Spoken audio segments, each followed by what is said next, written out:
ಅಣ್ಣ, ಯಾಕೆ ಬೇಜಾರಾಗಿದೀಯಾ? ಯಾಕೆ? ನಿನಗೆ ಹೇಳಿದ್ರು ಅರ್ಥ ಆಗಲ್ಲ, ಸುಮ್ನಿರು. ಅಯ್ಯೋ ಹೇಳಪ್ಪ, ನಾನ್ ಕಾಣದೇ ಇರೋದಲ್ಲ. ಅಲ್ಲಿ ಸಿಂಕು ಮತ್ತೆ ಹ್ಯಾಂಡ್ ವಾಶ್ ಇದೆ ನೋಡು. ಹ್ಯಾಂಡ್ ವಾಶ್ ಹಚ್ಕೊಂಡು ಕೈ ತೊಳ್ಕೊಂಡ್ ಬಾ, ಹೋಗು. ಯಾಕೆ? ಹೋಗು, ನಿನಗೆ ಅರ್ಥ ಆಗುತ್ತೆ.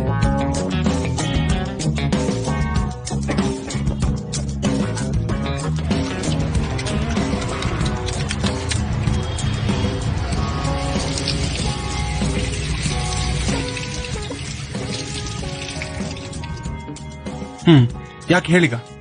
ನೋಡ್ದ್ಯಾ, ನೀನೇನೋ ಕೈ ತೊಳ್ಕೊಂಡ್ ಬಂದ್ಬಿಟ್ಟೆ. ನೀ ಕೈ ತೊಳ್ಕೊಳ್ಳುವಾಗ ನಿನ್ ಕೈಯಲ್ಲಿದ್ದಿದ್ನೋರೆ ಆ ನಲ್ಲಿ ಮೇಲೂ ಅಂಟ್ಕೊಳ್ತು. ನೀನ್ ಬರೋವಾಗ ಆ ನೆಲ್ಲಿ ಮೇಲೂ ಸ್ವಲ್ಪ ನೀರು ಹಾಕಿ ಕ್ಲೀನ್ ಮಾಡ್ಬಿಟ್ಟು ಬರ್ಬೋದಿತ್ತು. ಆದ್ರೆ ನೀನ್ ಹಂಗ್ ಮಾಡದೆ ನಿನ್ ಕಿರುಬೆರಳಲ್ಲಿ ಆ ನೆಲ್ಲಿನ ಆಫ್ ಮಾಡಿ ಬಂದ್ಬಿಟ್ಟೆ. ಹಿಂಗೆ ಜನ ನಮ್ಮಿಂದ ಅವ್ರಿಗೆ ಹೆಲ್ಪ್ ಬೇಕು ಅಂದಾಗ ನಮ್ಮನ್ನ ಚೆನ್ನಾಗಿ ಬಳಸ್ಕೋತಾರೆ. ಅದೇ ನಮಗ್ ಅವರಿಂದ ಹೆಲ್ಪ್ ಬೇಕು ಅಂದಾಗ ಹಂಗೆ ಇಗ್ನೋರ್